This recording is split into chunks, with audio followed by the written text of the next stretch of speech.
Fatimah menjawab, "Wahai ayah, semua ini berasal dari Allah Subhanahu wa Ta'ala. Sesungguhnya Allah memberi rezeki kepada siapa yang dikehendakinya tanpa perhitungan." Mendengar penuturan sang putri, Baginda Rasul memanjatkan lagi pujian kepada Allah Subhanahu wa Ta'ala dan berkata, "Segala puji bagi Allah yang telah menjadikan dirimu, wahai putriku, menyerupai pemuka kaum perempuan Bani Israel." Ketika Allah Subhanahu wa Ta'ala menganugerahkan sesuatu kepadanya, lalu ditanya tentang makanan itu, ia menjawab, "Semua ini berasal dari Allah Subhanahu wa Ta'ala. Sesungguhnya Allah memberi rezeki kepada siapa yang dikehendakinya tanpa perhitungan." Rasulullah Shallallahu Alaihi Wasallam memanggil Ali, sang menantu. Lalu, beliau, Ali, Fatimah, Hasan, Husain, istri-istri Nabi, dan semua keluarga makan bersama hingga kenyang. Fatimah berkata, mangkuk itu masih penuh dengan makanan seperti sedia kala. Lalu, ia membagikannya kepada seluruh tetangga. Allah menjadikan makanan semangkuk itu penuh berkah dan kebaikan. Riwayat dari Anas bin Malik menuturkan bahwa Fatimah memberi Rasulullah Shallallahu Alaihi Wasallam sepotong roti gandum, lalu beliau bersabda, "Ini adalah makanan pertama yang dimakan oleh ayahmu sejak 3 hari terakhir ini." Hadis riwayat Ahmad. Bekerja menimba air demi sang cucu. Suatu hari, Fatimah Al-Zahra datang menemui Rasulullah Shallallahu Alaihi Wasallam dengan membawa kedua anaknya, Hasan dan Husain, yang tampak pucat dan lemah. Fatimah berkata, "Wahai Rasulullah, lihatlah kedua cucumu ini, mereka belum makan sejak beberapa hari yang lalu." Kontan saja, hati Rasulullah Shallallahu Alaihi Wasallam yang lembut tidak kuat menahan sedih menyaksikan kedua cucu kesayangannya dalam keadaan lapar. Lalu, beliau pun segera pergi keluar kota Madinah untuk mencari pekerjaan dengan diupah. Beliau melihat seorang lelaki Badui yang berada di tepi sumur. Ia sedang menimba air untuk memberi minum untanya. Beliau bertanya padanya, "Apakah engkau ingin menyewa seseorang untuk membantu menimba air?" "Iya, benar, 1 ember aku upah dengan 3 butir kurma." Rasulullah Shallallahu Alaihi Wasallam setuju dan mulai mengambil air 1 timba dan menerima upah 3 butir kurma. Usai mengambil air beberapa timba, tali timba putus dan jatuh ke dalam sumur. Lelaki itu marah dan melontarkan sumpah serapah kepada Rasulullah Shallallahu Alaihi Wasallam. Ditamparnya wajah beliau yang mulia dan ia memberi 24 butir kurma sebagai upah. Baginda Rasul berusaha mengambil timba itu lalu pulang untuk menemui Fatimah dan kedua cucunya.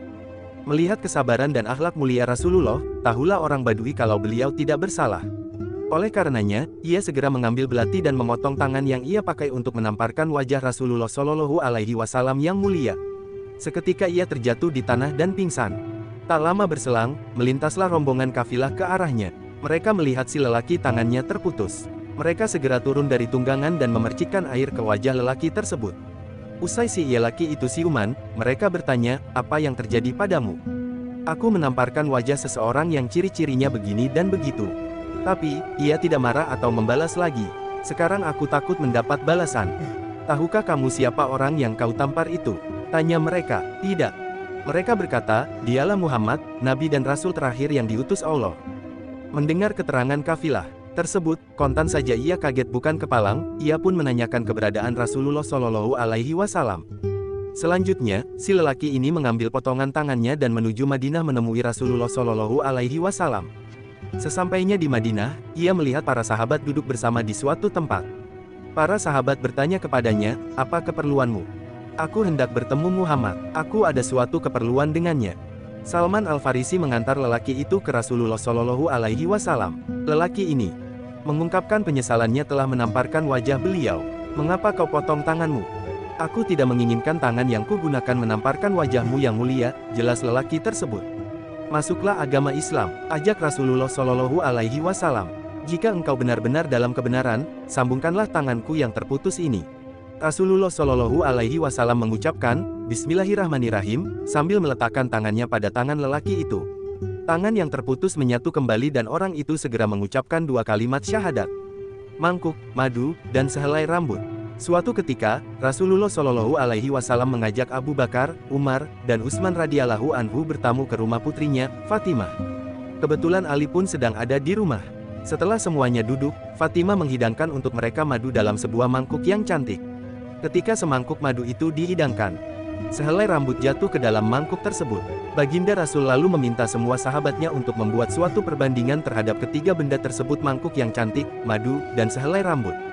Beliau meminta Abu Bakar yang mulai berbicara, disusul oleh yang lainnya. Abu Bakar lalu berkata, "Iman itu lebih cantik daripada mangkuk yang cantik ini." Orang yang beriman itu lebih manis daripada madu, dan mempertahankan iman itu lebih sulit daripada meniti sehelai rambut. Umar berkata, kerajaan itu lebih cantik daripada mangkuk yang cantik ini. Seorang raja itu lebih manis daripada madu, dan memerintah dengan adil itu lebih sulit daripada meniti sehelai rambut. Utsman tak mau kalah, ia berkata, ilmu itu lebih cantik daripada mangkuk yang cantik ini.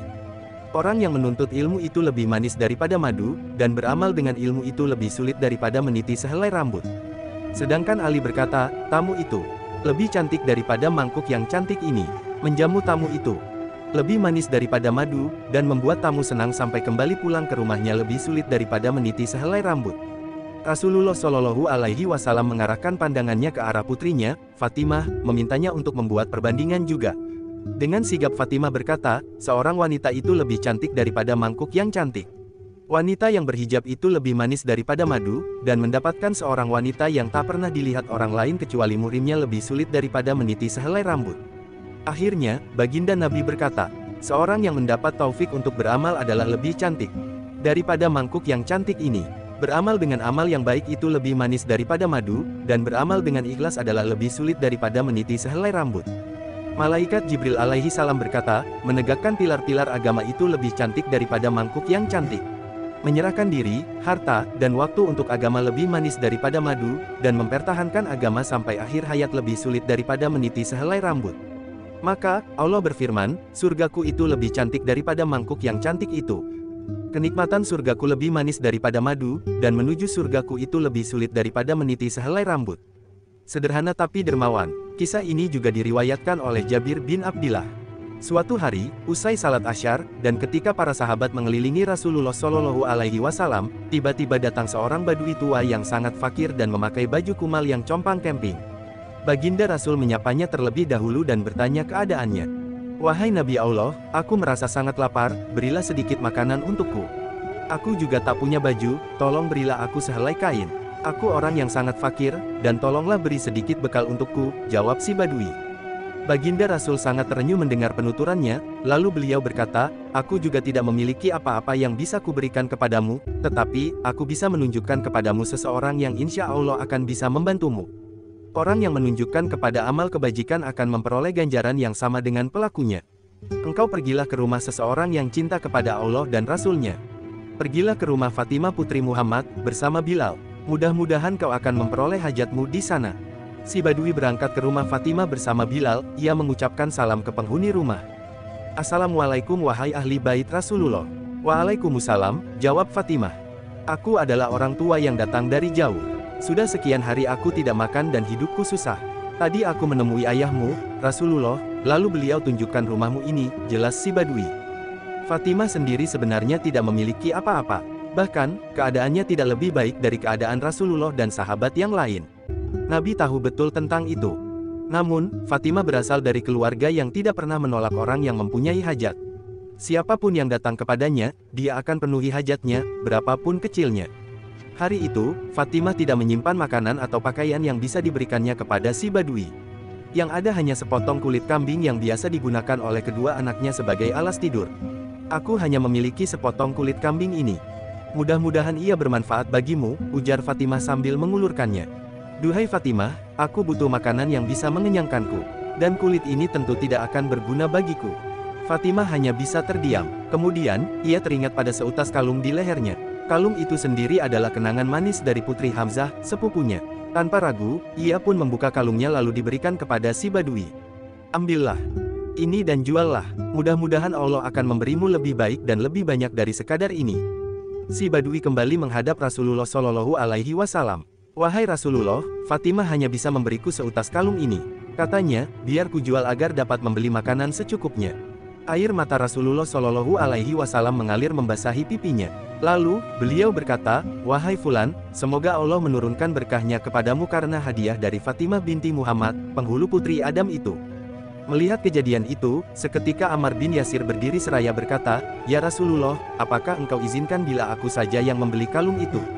Ya, wahai Ammar, jawab Rasul, seandainya jin dan manusia memilikinya bersama-sama, niscaya Allah tidak akan mengazab mereka. Berapa harga kalung itu, hai Fulan? Tanya Ammar. Si Badui menjawab, seharga roti dan daging yang bisa mengenyangkanku, berikut sehelai kain Yamani yang akan bisa menutupi tubuhku, agar dengannya aku bisa salat menghadap Tuhanku, serta uang 1 dinar yang bisa kugunakan untuk ongkos pulang ke rumahku. Aku akan bayar kalung itu dengan 20 dinar ditambah 200 dirham. Juga sehelai kain Yamani dan seekor hewan yang bisa mengantarkanmu pulang ke kampungmu. Sebelum semua itu, aku akan mengajakmu makan roti dan daging bersama sampai kau kenyang, ujar Ammar. Usai transaksi jual beli dengan Ammar, si Badui kembali menghadap baginda Rasul. Wahai Rasulullah, kini aku telah kenyang dan telah berpakaian. Semoga Allah membalas jasamu. Rasul tersenyum dan berkata, kalau begitu, balaslah kebaikan Fatimah padamu. Kontan si Badui mengangkat kedua tangannya dan berdoa, Ya Allah ya Rabbi, Engkau adalah Tuhan yang tidak kami sekutukan. Tiada Tuhan selainmu yang kami sembah. Ya Allah ya Rabbi, Engkaulah yang maha pemberi rezeki kepada kami dengan berbagai cara, maka berilah Fatimah sesuatu yang tidak pernah terlihat oleh mata dan tidak pernah terdengar oleh telinga. Di rumahnya, Ammar membungkus kalung tersebut dengan kain Yamani dan mengolesinya dengan minyak wangi. Kemudian, ia perintahkan budaknya, Saham, untuk membawa kalung itu kepada Rasulullah Shallallahu Alaihi Wasallam. Berikan kalung ini kepada Rasulullah dan mulai saat ini aku hibahkan engkau kepadanya, pesan Ammar. Baginda Rasul yang menerima titipan tersebut berkata, kalau begitu, pergilah ke rumah Fatimah dan berikan kalung ini kepadanya dan engkau sendiri kini kuhibahkan kepada Fatimah. Fatimah menerima kalung itu kembali, namun ia membebaskan sang budak, Saham. Kontan saja, Saham tertawa. Setelah ditanya oleh Fatimah, dia menjawab, wahai putri Rasulullah, sungguh berkat kalung yang kau miliki, ia telah menyebabkan orang fakir yang lapar menjadi kenyang, yang tidak bersandang menjadi berpakaian, yang miskin mendapat pertolongan, dan yang asalnya hamba menjadi merdeka, sementara kalung itu sendiri tetap kembali kepada tuannya. Ahli sihir yang insaf. Suatu ketika, datanglah seorang ahli sihir dari Bani Salim menghadap Rasulullah Shallallahu Alaihi Wasallam yang sedang bersama para sahabatnya. Tiba-tiba, ahli sihir itu melontarkan kata-kata makian. Namun, baginda Rasul menanggapinya dengan lemah lembut, hingga ahli sihir itu tersentuh hatinya dan menyatakan diri masuk Islam saat itu juga. Ketika Rasulullah Shallallahu Alaihi Wasallam melihat orang itu tidak memakai penutup kepala, beliau lalu bertanya kepada para sahabat yang hadir, adakah orang yang mau menghadiahkan selembar kain, untuk menutup kepala saudaramu ini? Seketika, Ali melepaskan serban penutup kepalanya, lalu menaruhnya di atas kepala orang itu. Baginda Rasul merasa kagum atas sikap menantunya tersebut. Lalu, beliau bertanya pada orang itu, apakah engkau berbekal makanan? Akhirnya, beliau meminta Salman Al-Farisi membawa orang itu ke rumah orang-orang muslim yang dapat memberinya makan. Salman pergi berkeliling, tetapi tidak menemukan orang yang memberinya makan, karena saat itu memang bukan waktunya orang untuk makan. Akhirnya, Salman membawanya ke rumah Fatimah. Dengan berlinang air mata, putri Rasulullah ini mengatakan bahwa di rumahnya tidak ada makanan sejak 3 hari yang lalu. Ia pun melepaskan kain kerudungnya, dan diberikan kepada Salman untuk ditukar dengan jagung. Salman membawanya kepada Samun, seorang Yahudi. Karena kagum akan kemurahan hati Fatimah, saat itu juga Samun menyatakan keislamannya. Salman kembali ke rumah Fatimah membawa jagung itu. Kemudian Fatimah menggiling jagung itu, dan mengolahnya menjadi roti. Selanjutnya, ia memberikan roti tersebut kepada Salman dan mualaf tadi. Salman menyarankan agar menyisihkan sebagian roti itu untuk anak-anaknya yang belum makan. Tetapi di luar dugaan, Fatimah menjawab, sungguh, aku tidak berhak untuk berbuat demikian. Sebab aku telah memberikan kain kerudung itu untuk kepentingan Allah. Salman dan mualaf itu menangis seraya menerima roti itu dengan perasaan haru. Bertawakal, tak seperti biasanya, hari itu, Ali pulang menjelang asar. Fatimah dengan sukacita menyambut kedatangan sang suami yang seharian mencari rezeki. Siapa tahu sang suami membawa uang lebih banyak karena kebutuhan di rumah semakin banyak. Usai beristirahat, Ali menghampiri istrinya, maaf Fatimah, kali ini aku tidak membawa uang sepeser pun. Memang yang mengatur rezeki tidak duduk di pasar, bukan. Yang memiliki kuasa itu adalah Allah Ta'ala, sahut Fatimah tersenyum. Terima kasih atas pengertianmu, ucap Ali. Dia terharu lantaran istrinya begitu tabah. Padahal, persediaan makanan sudah habis sama sekali. Toh, Fatimah tidak menunjukkan sikap kecewa, apalagi sedih. Lalu, Ali berangkat ke masjid untuk salat berjamaah. Sepulangnya dari salat, di tengah jalan ia disapa oleh seseorang yang sudah tua. Maaf anak muda, betulkah, engkau Ali, anak Abu Talib? Iya, betul, ada perlu apa, Tuan? Ujar Ali heran. Orang itu merogoh kantongnya, lalu menyerahkan sesuatu kepada Ali. Dahulu ayahmu pernah kusuruh menyamak kulit. Aku belum sempat membayar upahnya. Ayahmu keburu meninggal, jadi, terimalah uang ini. Sebab, engkau adalah ahli warisnya. Dengan gembira, Ali menerima 30 dinar dari orang tua itu. Ketika Ali menceritakan kejadian itu, tentu saja Fatimah sangat gembira memperoleh rezeki yang tidak disangka-sangka itu. Lalu, Fatimah meminta sang suami untuk membelanjakan semua uang itu, agar tidak pusing-pusing lagi merisaukan keperluan sehari-hari. Ali pun bergegas berangkat ke pasar. Saat akan masuk ke pasar, ia melihat seorang fakir yang menadahkan tangannya. "Siapa yang mau menghutangkan hartanya untuk Allah, bersedekahlah kepada saya, seorang musafir yang kehabisan bekal di perjalanan," ujar si fakir. Tanpa pikir panjang, Ali memberikan uangnya kepada orang itu. Ketika pulang, Fatimah keheranan melihat sang suami tidak membawa apa-apa. Ali lantas menerangkan peristiwa yang baru saja dialaminya. "Keputusan Kanda adalah yang juga akan saya lakukan seandainya saya yang mengalaminya. Lebih baik, kita mengutangkan harta kepada Allah daripada bersifat bakil yang dimurkainya, dan menutup pintu surga buat kita," sahut Fatimah sambil tersenyum. Fatimah dan batu penggilingan. Kisah ini dituturkan oleh Abu Hurairah. Suatu hari, Baginda Rasul berkunjung ke rumah Fatimah Az-Zahra. Beliau melihat putrinya itu sedang menggiling gandum di atas penggilingan dari batu sambil menangis. Kontan saja, beliau heran dan bertanya, "Kenapa engkau menangis, wahai putriku?" "Duhai ayahku, aku menangis karena batu penggilingan ini juga karena pekerjaan rumah yang berat," ujar Fatimah. "Bagaimana jika ayah meminta kepada Ali untuk membelikanku seorang budak perempuan yang bisa membantu pekerjaan rumah?" Rasulullah Shallallahu Alaihi Wasallam yang sedari tadi duduk dekat Fatimah, lalu mendekati penggilingan gandum tersebut. Beliau mengambil gandum dengan tangannya yang penuh berkah dan meletakkannya di atas penggilingan seraya membaca, "Bismillahirrahmanirrahim." Maka, dengan izin Allah, penggilingan itu berputar sendiri menggiling gandum. Bahkan, si batu itu bertasbih kepada Allah Ta'ala dengan bahasa yang berbeda-beda. Ketika dirasa sudah beres menggiling, Rasulullah Shallallahu Alaihi Wasallam berkata kepada batu penggilingan itu, "Diamlah engkau, dengan izin Allah." Seketika itu juga, batu penggilingan tersebut diam. Namun, tak lama kemudian, si batu itu berbicara dengan bahasa Arab yang fasih, "Wahai Rasulullah, demi Allah yang telah mengutusmu dengan benar sebagai Nabi dan Rasul, sekiranya engkau memerintahkanku untuk menggiling gandum yang ada di timur dan barat, niscaya akan kulakukan semuanya. Sungguh, aku telah mendengar dalam kitab Allah firman-Nya, wahai orang-orang yang beriman, peliharalah dirimu dan keluargamu dari api neraka, yang bahan bakarnya dari manusia dan batu, yang dijaga oleh malaikat yang kuat dan keras, yang tidak pernah menyalahi semua perintah Allah yang diberikan kepada mereka. Mereka senantiasa melaksanakan semua perintah-Nya. Maka, aku takut, wahai Rasulullah, akan menjadi batu yang masuk neraka." Rasulullah Shallallahu Alaihi Wasallam menjawab, "Bergembiralah engkau, karena sesungguhnya engkau termasuk batu yang akan menjadi bagian istana Fatimah di surga kelak." Maka, batu itu merasa gembira mendengarnya dan akhirnya ia diam.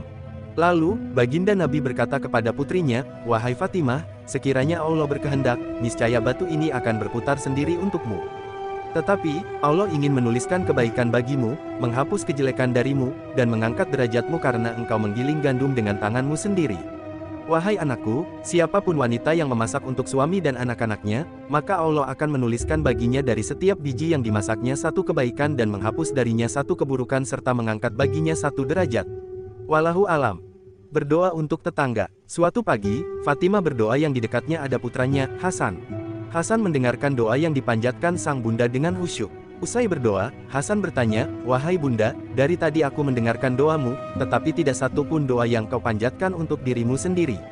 Sang bunda, Fatimah, menjawab dengan lembut, "Nak, doakan dulu tetanggamu karena ketika para malaikat mendengarmu mendoakan tetanggamu, niscaya mereka akan mendoakanmu. Adakah yang lebih baik daripada doa para malaikat yang dekat dengan Allah, Tuhan kita?" Rasul bersabda, apabila salah seorang mendoakan saudaranya, sesama muslim, tanpa diketahui oleh yang didoakan, maka para malaikat berkata, "Amin, semoga engkau memperoleh pula sebagaimana yang engkau doakan itu." Hadits riwayat Muslim dan Abu Daud. Keluarga yang kuat. Suatu hari, Abu Sufyan bin Harb datang sesudah kaum Quraisy merusak perjanjian damai yang disepakati di Hudaybiyah, sebagai duta utusan kaum Quraisy kepada Rasulullah Shallallahu Alaihi Wasallam di Madinah, untuk melihat pengaruh perusakan perjanjian itu terhadap kaum muslimin, dan untuk berupaya menambah lama berlakunya masa perjanjian itu. Setelah para sahabat senior seperti Abu Bakar, Umar, bahkan anak perempuannya, Ummu Habibah menolak untuk menjadi mediator antara Abu Sufyan dengan Baginda Rasul, maka dia datang berkunjung ke rumah Ali bin Abi Thalib. Di sana ada Fatimah dan putranya, Hasan. Sambil duduk bersimpuh di hadapan mereka, ia berkata, "Wahai Ali, engkaulah yang paling dekat hubungan kekeluargaan denganku di kota ini. Sungguh, aku sekarang datang kemari karena suatu keperluan, tolong temani aku menemui Muhammad." Ali menjawab, "Celaka engkau hai Abu Sufyan, demi Allah, Sungguh, Rasulullah sekarang sedang merencanakan sesuatu, kami tidak berani berbicara dengan beliau dalam keadaan seperti itu. Lalu, Abu Sufyan menoleh Fatimah mohon kepadanya dengan kerendahan hati, "Wahai putri Muhammad, sudikah engkau menyuruh anakmu untuk melakukan zarah buat masyarakat, agar kelak dia menjadi pemimpin bangsa Arab sepanjang zaman?" Zarah adalah suatu tradisi di kalangan masyarakat Arab yang diberikan oleh seorang tokoh terpandang guna melindung atau memberi keamanan kepada siapa yang terancam. Dewasa ini, dapat juga diserupakan dengan kekebalan politik. Fatimah menjawab, "Anakku ini belum sampai pada usia yang menjadikan dia dapat memberi zarah. Lagi pula, tidak ada seorang pun yang dapat memberi perlindungan kepada sejumlah orang terhadap Rasulullah." Dalam riwayat lain dituturkan bahwa Abu Sufyan menemui Fatimah lalu berbicara kepadanya. Kemudian Fatimah berkata, "Aku hanyalah seorang perempuan. Urusan ini hanyalah dipegang oleh Rasulullah." Abu Sufyan berkata lagi, "Kalau begitu, suruhlah salah seorang di antara kedua anak laki-lakimu ini." Fatimah dengan cepat menukas, "Sesungguhnya mereka berdua masih kanak-kanak, tidak pantas anak seperti mereka berdua itu memberikan perlindungan." "Kalau begitu, bicaralah engkau kepada Ali," pinta Abu Sufyan. "Kamu, bicaralah sendiri kepada Ali," ujar Fatimah. Kemudian, Abu Sufyan berbicara kepada Ali. Ibnu Katsir, Al-Bidayah wa An-Nihayah, 4/322. Abu Sufyan menemui jalan buntu dalam upaya mencari perantara untuk menyampaikan maksudnya kepada Rasulullah Shallallahu Alaihi Wasallam. Misinya gagal total, tidak ada yang dapat dilakukan olehnya kecuali mengikuti nasihat yang diberikan Ali bin Abi Thalib kepadanya, "Hai Abu Sufyan, demi Allah, aku tidak mengetahui sesuatu yang dapat menolongmu, tetapi engkau adalah pembesar Bani Kinanah. Jadi cobalah tegak berlindung di antara orang banyak, kemudian pulanglah ke kampungmu. Aku kira keperluanmu tidak mungkin dapat dipenuhi dan aku tidak dapat mengatakan selain itu kepadamu." Nasihat Ali ini dilaksanakan oleh Abu Sufyan, lalu ia pergi ke masjid tempat orang berkumpul. Kemudian ia menyatakan bahwa dirinya berlindung di antara orang banyak, selanjutnya ia segera menaiki kendaraannya berangkat menuju Makkah, ia lari sekencang-kencangnya seolah-olah sedang dikejar musuh. Pakaian yang penuh tambal. Suatu hari, Abdurrahman bin Auf mendatangi Fatimah, lalu mengabari bahwa Rasulullah Shallallahu Alaihi Wasallam tengah menangis sedih selepas menerima wahyu dari Jibril. Abdurrahman datang dalam rangka mencari obat bagi suasana hati Nabi yang sedang kalut waktu itu. Satu hal yang membuat Rasulullah bahagia adalah melihat putrinya. "Baik, tolong menyingkirlah sejenak hingga aku selesai ganti pakaian," ujar Fatimah. Keduanya lalu berangkat menemui Rasulullah Shallallahu Alaihi Wasallam. Saat itu, Fatimah menyelimuti tubuhnya dengan pakaian agak usang dengan 12 jahitan di dalamnya. Serpihan dedaunan kurma juga tampak menempel di sela-selanya. Umar bin Al-Khattab menepuk kepala seketika menyaksikan penampilan Fatimah. Spontan ia berucap, "Betapa nelangsa putri Rasulullah." Para putri kaisar dan raja mengenakan sutra-sutra halus, sementara Fatimah anak perempuan utusan Allah puas dengan selimut bulu dengan 12 jahitan dan dedaunan kurma. Sesampainya di hadapan sang ayah, Fatimah berkata, "Ya Rasulullah, tahukah bahwa Umar terheran-heran dengan pakaianku ini? Demi zat yang mengutusmu dengan kemuliaan, aku dan Ali selama 5 tahun tak pernah menggunakan kasur kecuali kulit kambing." Fatimah juga bertutur bahwa keluarganya menggunakan kulit kambing tersebut hanya pada malam hari. Sementara, di siang hari, kulit itu menjelma sebagai tempat makan untuk unta. Bantal mereka hanya terbuat dari kulit yang berisi serpihan dedaunan kurma. "Wahai Umar," ujar Rasulullah kemudian, "tinggalkan putriku. Mungkin Fatimah sedang menjadi kuda pacu yang unggul, al-Hail as-Sabit." Analogi, kuda pacu merujuk pada pengertian keutamaan sikap Fatimah yang mengungguli seluruh putri-putri raja lainnya. "Tebusanmu, wahai ayah, adalah diriku," sahut Fatimah tersenyum.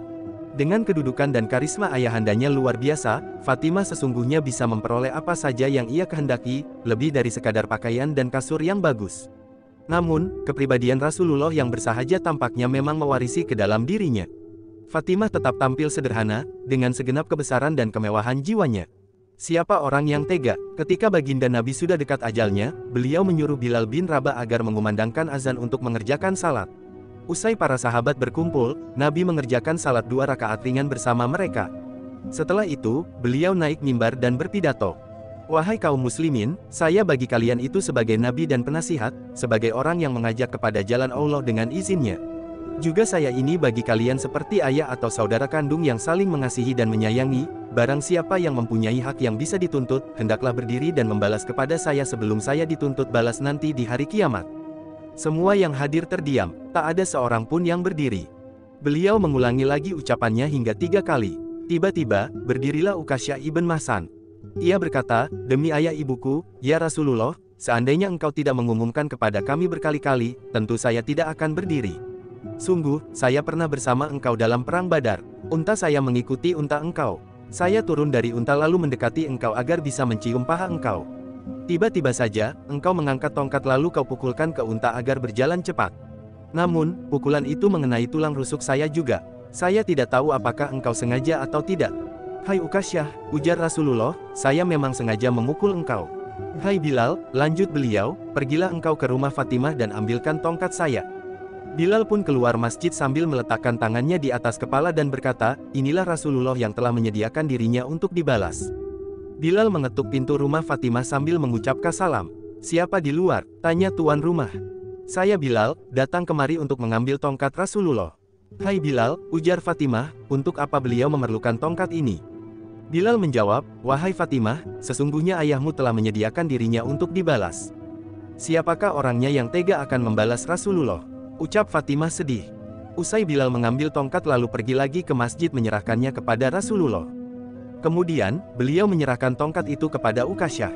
Melihat suasana yang tegang seperti itu, Abu Bakar dan Umar berdiri seraya berkata, wahai Ukasyah, kami berdua berada di hadapanmu. Maka, balaslah kami dan jangan membalas Rasulullah. Baginda Rasul menegur keduanya, wahai Abu Bakar dan Umar, duduklah engkau berdua. Sungguh Allah telah mengetahui kedudukanmu berdua. Maka, Ali bin Abi Thalib berdiri seraya berkata, wahai Ukasyah, saya dalam hidup ini selalu di samping Rasulullah. Maka, tidak sampai hati saya melihat engkau membalas Rasulullah. Inilah punggung dan perutku, pukullah dengan tanganmu. Wahai Ali, ujar Rasulullah, duduklah. Sungguh Allah telah mengetahui niat dan kedudukanmu. Selanjutnya, Hasan dan Husain, dua cucu kesayangan Rasulullah, berdiri. Keduanya berkata, wahai Ukasyah, tahukah engkau bahwa kami berdua adalah cucu Rasulullah? Jika engkau membalas kami sama saja dengan membalas Rasulullah. Baginda Rasul terharu dengan kedua cucunya. Beliau lalu berkata, wahai buah hatiku, duduklah kalian berdua. Sungguh, Allah mengetahui kedudukan kalian berdua. Beliau lalu berkata pada Ukasyah, pukullah jika engkau hendak memukul. Wahai Rasulullah, engkau telah memukulku ketika saya tidak memakai pakaian. Maka, Rasulullah pun membuka pakaiannya sehingga yang hadir menjerit sambil menangis. Ketika Ukasyah melihat badan Rasulullah yang putih itu, dia memeluk, memegangnya serta menciumi punggungnya seraya berkata, saya tebus engkau dengan jiwaku, wahai Rasulullah. Siapakah orang yang sampai hati membalas engkau? Sungguh, saya melakukan ini agar badan saya bisa bersentuhan dengan badan engkau yang dimuliakan Tuhan. Saya berharap dia memelihara saya dari api neraka dengan sebab kehormatanmu. Selanjutnya, Rasulullah Shallallahu Alaihi Wasallam bersabda, ketahuilah, siapa yang ingin melihat ahli surga, hendaklah dia mencium orang ini. Maka, berdirilah semua yang hadir. Mereka menciumi di antara kedua mata Ukasyah sambil berkata, keuntungan besar bagimu. Engkau telah memperoleh derajat yang tinggi dan berteman dengan Rasulullah di surga. Menirukan sang kakek. Di masa kecilnya, anak Fatimah, Husain, sering ke masjid dan duduk di bawah mimbar Rasulullah Shallallahu Alaihi Wasallam, serta menghafalkan apa yang beliau ucapkan. Dan ketika pulang ke rumah, Husain kecil selalu menceritakan kembali ucapan sang kakek tersebut kepada bundanya, Fatimah Al-Zahra. Suatu hari, sang ibu menyiapkan satu kursi dan mendudukkan Husain di kursi tersebut seraya berkata, baiklah anakku sayang, sekarang berceramahlah seperti kakekmu. Husain kecil lalu bercerita apa yang diucapkan kakeknya, Rasulullah Shallallahu Alaihi Wasallam, dengan gaya bahasa yang sama. Sang ibu hanya kagum dan tersenyum mendengarkannya lalu berkata, engkau serupa dengan ayahku, engkau tak mirip dengan Ali. Ali yang mendengar penuturan istrinya hanya tersenyum. Suatu saat, Fatimah menceritakan perihal keindahan tutur kata Husain kecil saat menirukan ucapan sang kakek kepada baginda Rasul. Kontan saja, beliau ingin sekali mendengarkan langsung ceramah cucunya tersebut. Barangkali, dia akan malu jika melihatku, ujar Rasulullah Shallallahu Alaihi Wasallam. Oleh karenanya, beliau pun bersembunyi di balik tirai untuk mendengarkan ceramah sang cucu. Selanjutnya, Fatimah menyiapkan sang cucu untuk berceramah seperti kakeknya. Namun, kali ini Husain kecil tak seperti biasanya, ia hanya diam di tempat tanpa sepatah kata pun yang keluar dari bibirnya yang mungil. Tentu saja, hal tersebut membuat sang ibu heran seraya bertanya, apa yang terjadi wahai anakku sayang? Husain kecil menjawab, wahai bunda, janganlah heran. Lidahku tak mampu berbicara karena ada pribadi agung yang berada di balik tirai. Jika seluruh orator di seluruh dunia berkumpul, niscaya mulut-mulut mereka akan terkunci di hadapan beliau. Mendengar ucapan sang cucu, Rasulullah Shallallahu Alaihi Wasallam yang bersembunyi di balik tirai lalu keluar dan langsung memeluk Husain kecil. Di lain hari, Husain kecil mengadu kepada ibunya. Sambil menangis ia berkata, "Wahai bunda, kakek Rasulullah Shallallahu Alaihi Wasallam lebih mencintai kakakku Hasan daripada diriku." "Mengapa emangnya, duhai anakku?" ujar sang ibu penuh kelembutan. "Kakek sering mencium bibir Hasan dan hanya mencium leherku." Sang ibu lalu membawa Husain kecil ke hadapan kakeknya dan menceritakan keluhan Husain. Sang kakek, baginda Rasul, tidak segera menjawab, beliau malah menatap tajam agak lama. Lalu, beliau berkata, "Wahai anakku, Fatimah, Hasan sering kucium bibirnya karena dia akan meninggal diracun oleh orang terdekatnya. Sedangkan engkau." Baginda Rasul menatap Husain lama sekali, beliau tak bisa meneruskan ucapannya dan pingsan beberapa saat. Usai siuman, beliau kembali menatap sang cucu, Husain, dan berkata sambil berurai air mata, "Sedangkan engkau, wahai Husain, sering kucium lehermu karena akan syahid dengan leher terputus." Nasihat bijak dari Hasan dan Husain. Dua cucu Rasulullah Shallallahu Alaihi Wasallam dari Fatimah, Hasan dan Husain, berwatak mulia dari semenjak kecil. Tentu saja, karena keduanya berada di bawah didikan keluarga Rasulullah Shallallahu Alaihi Wasallam yang agung. Sejak kecil, keduanya telah diajarkan bagaimana berakhlak dan beribadah dengan sempurna. Mari kita ikuti kisah menarik dari keduanya. Suatu hari, ketika sedang berada di masjid, Hasan dan Husain melihat seorang laki-laki tua sedang berwudu, tetapi cara berwudunya tidak benar. Lalu, laki-laki itu melaksanakan salat. Akan tetapi, salatnya juga tidak benar. Hasan dan Husain ingin menasihati atau mengajari orang tua tersebut. Tetapi, keduanya merasa risih karena orang tersebut sudah tua. Akhirnya, Hasan dan Husain sepakat untuk pura-pura bertengkar di depan orang tua itu. Kemudian, mereka meminta orang tersebut untuk memutuskan siapakah yang melakukan wudhu dengan benar, Hasan atau Husain. "Paman, bisakah paman membantu kami?" tanya keduanya. "Apa yang bisa kubantu untuk kalian berdua?" kata orang tua itu. Hasan, yang lebih tua daripada Husain, berkata, "Begini paman. Paman lihat sendiri, tadi kami hampir bertengkar. Dia mengatakan bahwa cara berwuduku salah, padahal dia sendiri yang salah. Akulah yang benar." Husain menimpali, "Sudilah kiranya paman menjadi penengah kami. Siapakah di antara kami yang cara berwudunya paling benar, dia atau aku?" Kemudian Hasan pun berwudu, disusul oleh Husain. Orang tua itu merasa kaget. Dia melihat cara berwudu Hasan dan Husain berbeda dengan cara berwudunya. Akhirnya, orang tua itu pun tahu bahwa selama ini dia berwudu dengan cara yang tidak benar.